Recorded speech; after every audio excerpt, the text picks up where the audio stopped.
En el territorio continental ecuatoriano, buscando la verdad en la revista de opinión Democracia. Queremos dar la cordial bienvenida a nuestros siguientes invitados, dos reconocidos investigadores, académicos,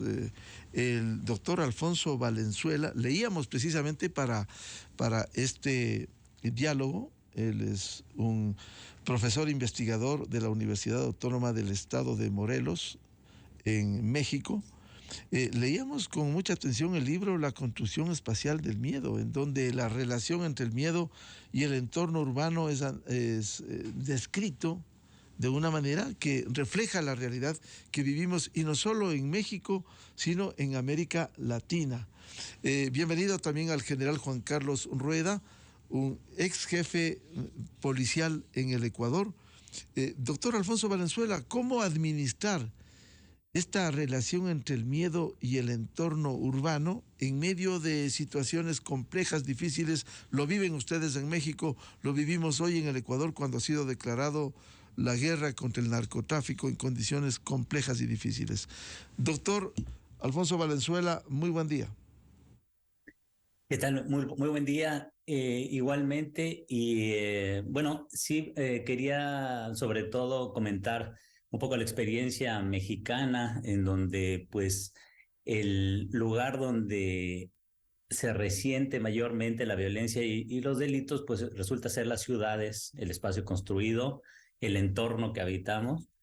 Y es el lugar que también es el más sentido de la población, porque es, digamos, que afecta su hábitat local, cotidiano, y esto genera problemas de distintos tipos. Entonces,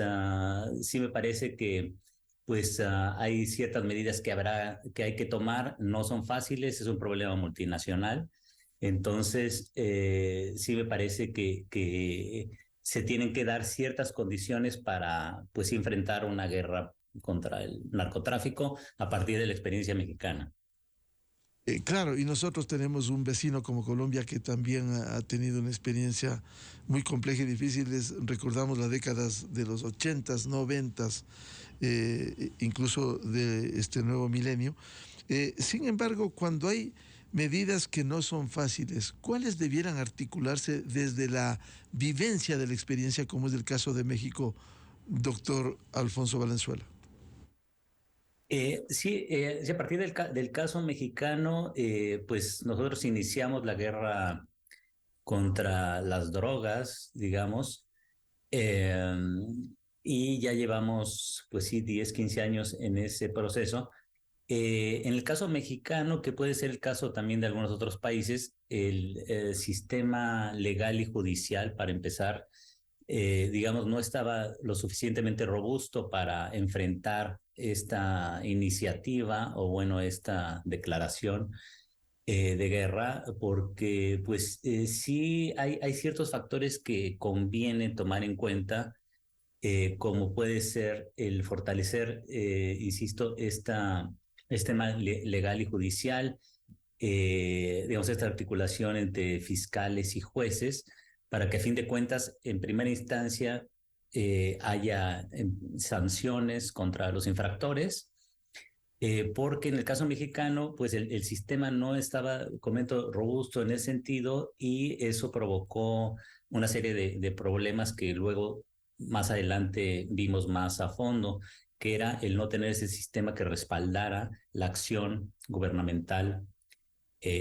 para enfrentar el crimen organizado. El otro factor que me parece fundamental, pues sí, es este brazo económico que tiene el crimen organizado, y que tiene una capacidad de corrupción fenomenal. O sea, sí es a través de distintos mecanismos. En primera instancia, este de tener una base económica muy poderosa, con gran poder de corrupción, pero también hay otros mecanismos como las amenazas, los sobornos, los acuerdos que se hacen, y en algunos casos se llega hasta la, pues, financiación de campañas políticas. Efectivamente, se mueve muchísimo dinero a través del crimen organizado, el narcotráfico. ¿Cree usted que una declaración de guerra al narcotráfico ayuda o pudiera complicar la posición de un Estado? Aquí lo interesante me parece es que, digamos, la declaración de guerra sí tiene que ir acompañada con un sistema, comentaba, robusto de un sistema legal y judicial. Tiene que estar articuladas las distintas instancias para que efectivamente si existe impunidad, digamos, hoy día, pues esta se acote y se reduzca lo más posible. El caso mexicano no, digamos, no sería un buen ejemplo porque la impunidad ha sido altísima, ha sido del orden del 92, 95%, 98%, o sea, es mínima la acción del Estado y eso no genera buenas condiciones para llevar adelante una guerra contra el narcotráfico porque se tiene que llegar a resoluciones, se tiene que meter gente a la cárcel, personas importantes involucradas. No pensar simplemente que los que van a ser objeto de esta de la acción de la ley son la gente de a pie. Digamos, hay una red importante de gente en distintos sectores, tanto políticos, empresariales y de distintos tipos. Sí hay gente poderosa involucrada, es un proceso que sí hemos visto en distintos países donde si no está muy involucrada en este instante, en este momento, con el tiempo el poder corruptor del crimen organizado hace que se integre más elementos de distintos sectores, lo cual va creando una problemática más compleja, ¿no? Participan gente de distintos sectores ligadas al crimen organizado, que es muy amplio, no solo son las drogas, es pues una cantidad de acciones que pues atraviesan todos los circuitos económicos de los países. Luego de esta descripción que nos ha hecho el profesor investigador de México, doctor Alfonso Valenzuela, bienvenido al general Juan Carlos Rueda. ¿Cómo afrontar en el Ecuador cuando, por un lado, se requiere un plan integral para enfrentar al crimen organizado, al narcotráfico, y cambiar incluso los modelos operativos que en el Ecuador fueron tan nefastos y que hasta hoy quedan, el tema de los subcircuitos, la acción de la policía, etcétera, y también darle una solución mucho más estructural que la adquisición de bienes o la declaratoria de emergencia en la Policía Nacional? General Juan Carlos Rueda, muy buen día. Buenos días, Miguel. Buenos días al profesor Valenzuela. Gracias por la invitación. Yo creo que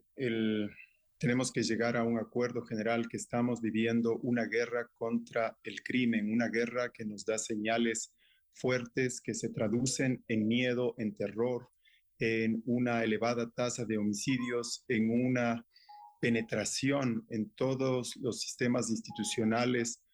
tanto del control social como de la justicia y de la política, amén de que el primer elemento al que ha sido penetrado es precisamente la economía. Dadas estas condiciones, unas condiciones que realmente hay que tratarlas con la gravedad que corresponden, porque ya no es, ya no es una situación emergente, ya es una situación generalizada, ya se está hablando de una guerra y los efectos que las guerras producen son precisamente el desconcierto, el temor de la población, los efectos que tiene sobre la economía. Por eso precisamente las declaratorias de emergencia, las declaratorias de estados de excepción cumplen con su parte como una respuesta jurídica, como una respuesta ante un evento como el que le ocupa al Ecuador y a otros países de la región. Nosotros vemos lo que ha sucedido en México y vemos hasta qué punto se ha degradado las condiciones de la democracia, las condiciones de convivencia. Otros países que han sufrido terribles efectos del crimen organizado son Brasil, son El Salvador, Y todos ellos han adoptado también medidas que pueden darnos luces de lo que se tiene que hacer en el Ecuador. Efectivamente, yo no creo que la solución pase solamente por una declaratoria de emergencia o de un estado de excepción y de pensar que las necesidades urgentes que deben ser superadas y llenadas de las instituciones, como en este caso la policía, declarar en emergencia la institución, desde luego, porque hay un déficit indudable de recursos logísticos, de recursos técnicos, de recursos humanos, de capacidades que se les debe dotar tanto a las unidades operativas en el ámbito preventivo para que hagan presencia y hagan control del territorio conjuntamente con el apoyo de las Fuerzas Armadas y a las cuales tanto policía como Fuerzas Armadas deben ser dotadas para darle la fuerza, la fortaleza que el Estado debe traducir en señales en el ámbito preventivo y del control territorial, pero también se le debe dar las capacidades tecnológicas, las capacidades científicas, técnicas, en el ámbito de la policía judicial y en el ámbito de la inteligencia. Pero esto quedaría, sería estéril, sería inútil, sería inocuo si es que no contamos con una base jurídica, institucional, una base de orden del más alto nivel, del nivel constitucional, que garantice, no a las instituciones, que garantice a las víctimas precisamente de esa violencia y del temor al que se le ha sometido y a esta presión constante que le paraliza a la sociedad en su conjunto. Todos estos las consecuencias del crimen organizado, las consecuencias son violencia, son corrupción, son captación o cooptación de las estructuras económicas, de las estructuras financieras, bursátiles. También se deriva, y desde luego ya lo hemos visto, no solamente en el Ecuador, sino también la cooptación del poder político, porque esa es en última instancia el, el recurso que tiene el crimen organizado y estos poderes que se han traducido en capacidades económicas inmensas, se han traducido y por eso hay que enfrentarlos con un aparato de la misma dimensión y no solo de la misma dimensión, sino de una dimensión mayor en la que las capacidades jurídicas que tiene la policía judicial, que tiene la fiscalía, que tienen los juzgados, que son los órganos que efectivamente ya tienen el papel de reprimir tanto física como jurídicamente, sobre todo porque estamos en un Estado de Derecho. Las instituciones, tanto la policía, tanto las Fuerzas Armadas, cuanto los organismos de inteligencia, cuanto los organismos de control de lavado de activos, los organismos de control administrativo del Estado, cuanto la justicia, se guían y guían su proceder por los límites de la ley. Los delincuentes pueden ellos sí tener toda la apertura, pero las instituciones se guían por los límites que les establece la ley y por eso es que se requiere de recursos institucionales jurídicos, tanto en todos los órdenes, en el orden de la acción de la policía preventiva, de la acción de la policía judicial investigativa y de la orden de las unidades e instituciones de inteligencia, cuanto del sistema fiscal y del sistema judicial, porque de lo contrario, podemos dotarles de toda la tecnología, podemos declarar todas las emergencias, todos los estados de excepciones y ante esas respuestas que ya no son respuestas excepcionales, sino más bien recurrentes a lo largo de la historia de esta violencia, tanto en el Ecuador como en otras regiones o en otros países de la región, y vemos la inocuidad de esas medidas. Necesitamos acompañarlas de medidas jurídicas que se deben gestar en ese acuerdo nacional que están llamando los gobiernos. No solamente es el gobierno del Ecuador el que llama a la oposición, que llama a los medios de comunicación, que llama a la comunidad,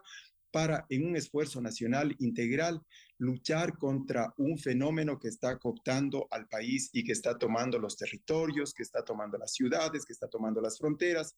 y que se traduce en un crimen internacional que tiene recursos ingentes. Por eso, si es que la legislatura y los legisladores, los no entienden que tenemos que derribar abajo, tenemos que echar abajo este sistema de garantías perversos y asumir una nueva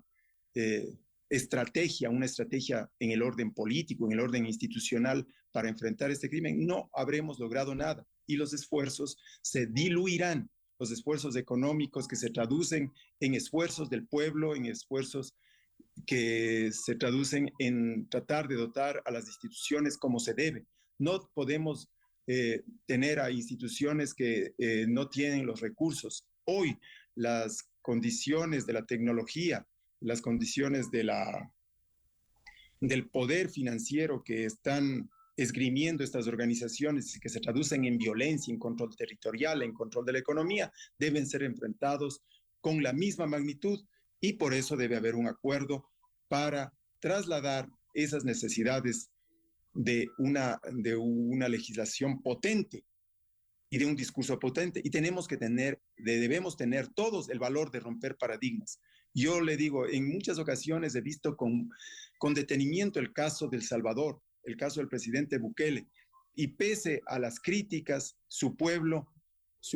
acepta como una esperanza, una posición firme que ha tenido el valor de romper paradigmas, de romper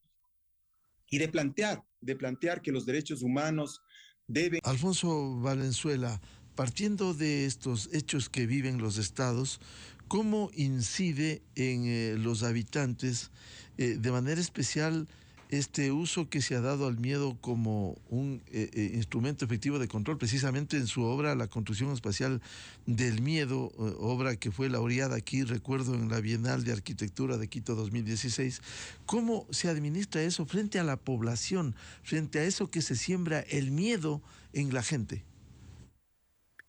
Sí, efectivamente, ahí hay que tomar muy en cuenta que el miedo es una herramienta muy poderosa de control. Y en este caso, usada efectivamente, digamos, de manera efectiva por el crimen organizado, porque eso, digamos, que facilita la acción de las organizaciones criminales teniendo a la población replegada, digamos. Entonces, si todo el mundo tiene miedo de salir a la esquina porque ya empiezan las historias, las narrativas de miedo, de que va a ser peligroso salir de tu casa, entonces la población va a estar pues temerosa y va a estar más susceptible de simplemente no denunciar, estar a merced de estos poderes que se sobreponen al poder judicial y legal. En ese sentido, yo creo que sí va a ser importante efectivamente es recuperar este control del territorio y para hacerlo sí va a ser necesario pues una serie de acciones importantes. Entonces, entre ellas, efectivamente la parte tecnológica yo creo que es importante, no por la tecnología en sí misma, digamos, no necesariamente el comprar drones digamos, computadoras de alto poder, sino la capacidad de análisis de los delitos es lo que da digamos, la ventaja comparativa con un sistema que sin embargo es avanzado dentro de los grupos organizados. Ellos también en el caso mexicano, tienen, por ejemplo, su propia red de teléfonos en unas áreas de la República. Pero me parece que sí, el análisis delictivo permite anticiparse a cosas que suceden y que se ve simplemente con ciertas informaciones. Entonces, desde informaciones que pueden ser, digamos, censos y una serie de informaciones no necesariamente de inteligencia, aún ahí se pueden detectar patrones y se puede atacar de manera más eficiente digamos, ciertos delitos. Ahora, si la información viene de inteligencia, pues con mayor razón se puede detectar zonas y fenómenos que están ocurriendo y anticiparse. Se puede saber en qué momento, en qué lugar y a qué hora suceden más delitos de cierto tipo. Eso, digamos, no es relativamente complicado. Entonces, sí habría esta, digamos, posibilidad de utilizar la tecnología para sí anticiparse y tener un mayor control del territorio. Entonces, sí, el crimen organizado, comentaba, sí es algo que afecta particularmente al ciudadano porque muchas de estas acciones se desarrollan en la ciudad. Entonces, el ciudadano quiere ver pues que hay acción, que hay consecuencias, que hay sanciones, que se llevan a efecto esas sanciones, pero también querrá ver que haya cierto respeto a derechos humanos en el contexto de digamos, de los acuerdos internacionales, porque eso da legitimidad también a la acción del Estado. Entonces, eso sí también habría que tenerlo en Claro. cuenta. Doctor Valenzuela, ahora cuando usted habla de recuperación del control del territorio, esto tiene que ver también con, en nuestro caso, con los gobiernos autónomos descentralizados, con los gobiernos seccionales, que debieran también contribuir dentro de esta política para afrontar al crimen organizado y el narcotráfico. Sí, efectivamente, es un problema, como todos sabemos, multidimensional y es complejo en su esencia, ¿no? Entonces, el gobierno, sí, municipal o subnacional, sí tiene distintas capacidades. Sin embargo, frente a un fenómeno que va más allá a nivel territorial de la localidad, a veces no va a ser tan fácil que una autoridad municipal tenga las facultades para resolver el problema en sí mismo, si es una cosa que va más allá incluso de a nivel nacional, sino multinacional. Pero sin embargo, sí se pueden pues hacer se puede estructurar una estrategia de manera regional y de manera nacional. O sea, sí se traduce en acciones concretas para los municipios. Sin embargo, los municipios sería justo darles toda la responsabilidad para el tipo de delito del que estamos platicando, que es crimen organizado y que es multinacional. General Juan Carlos Rueda, más allá de la implementación, la adquisición de los materiales, citaba el caso de los drones o el reforzamiento de las UPC en el caso ecuatoriano, cómo también recuperar este control del territorio, hacer una acción conjunta para enfrentar este miedo y estos hechos que impactan en las comunidades. Mira, Miguel, yo en algunas partes no es que disienta, sino que creo que no estamos enfocando adecuadamente el fenómeno. Yo creo que efectivamente los gobiernos locales, todos los actores políticos de la sociedad ecuatoriana, todos los actores institucionales deben contribuir de la exigencia, desde este reclamo colectivo y desde esta proscripción generalizada de la violencia y el temor, porque esto ya se lo ha dicho el doctor Valenzuela, lo ha estudiado. El temor paraliza a las sociedades, pero no solamente paraliza a la comunidad, también paraliza a las instituciones, porque una institucionalidad no puede actuar cuando está atada de manos y está aterrorizada por las consecuencias de una política y de un paradigma que se ha instalado como un dogma y que la gente no se atreve a romperlo. Ya le he mencionado en este medio que eh, personajes políticos como el presidente Bukele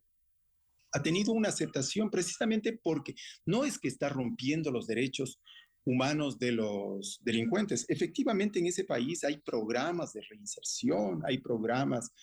para rescatar a aquellos que voluntariamente aceptan las condiciones que les impone la ley para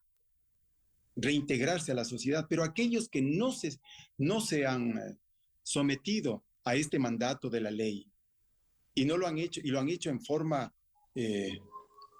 agresiva y han enfrentado a la sociedad en su conjunto, tienen una respuesta contundente, con penas realmente fuertes, con una legislación que respalda las instituciones, y de ahí que es necesario que tanto los poderes centrales como los poderes locales, en el ámbito que les corresponde, tal vez a los poderes locales les corresponde movilizar la voluntad ciudadana para que se haga ese acuerdo nacional que se necesita para que se le dé fortaleza a la ley, que se le dé fortaleza a los juzgados, para que se le dé fortaleza a la fiscalía, a la policía, a las Fuerzas Armadas y que actúen en consecuencia como un conjunto institucional frente a este fenómeno que está paralizando a la sociedad en el ámbito político, en el ámbito social y en el ámbito económico. Por eso creo que las medidas de emergencia y dotar a las instituciones son absolutamente necesarias porque debe tener la misma o mayor magnitud la presencia del Estado, tanto en el territorio, y yo obviamente participo que en las ciudades son los escenarios principales, pero son ahora las fronteras, son los puertos, las entradas a los países, las que están siendo vulnerados y ya antes había una difusa identificación de las fronteras con un mundo globalizado. Hoy, con el crimen organizado, se han obviado todas estas fronteras y con las capacidades de comunicación, de transporte, de telefonía, del Internet, hacen que el mundo sea el escenario del crimen organizado y nosotros seguimos actuando dentro de los límites jurídicos que establece la soberanía. Por eso necesitamos ir a una visión más amplia que convoque a todos y que le dé fuerza al Estado y que se rompan los paradigmas y que se pongan las responsabilidades donde quien corresponde y de esa forma nosotros podemos enfrentar el fenómeno con mayor posibilidad de éxito. Bien, muchas gracias por estas reflexiones, por este aporte valioso que han dado a través de la revista de Opinión Democracia el doctor Alfonso Valenzuela. Él es profesor investigador de México, y el general Juan Carlos Rueda, ex alto jefe policial en el Ecuador. Muchas gracias y un gusto, don Alfonso, y a Juan Carlos. Muchas gracias, Miguel. Un gusto, doctor Valenzuela, haber participado con usted en este diálogo. Muy amable. Igualmente un gusto. Muchas gracias. Buscando la verdad, cerramos la revista de Opinión Democracia de este martes. Y ya viene el show de la papaya, y a prepararnos de manera proactiva y propositiva a luchar porque el Ecuador haga un gran partido frente a Senegal en aproximadamente una hora, que enfrentaremos a este rival difícil, no imposible, difícil, en el Mundial Qatar 2022. Feliz martes, disfruten del partido y mañana hablamos. Muy buen día, felicidades a todos. Miguel Rivadeneira en la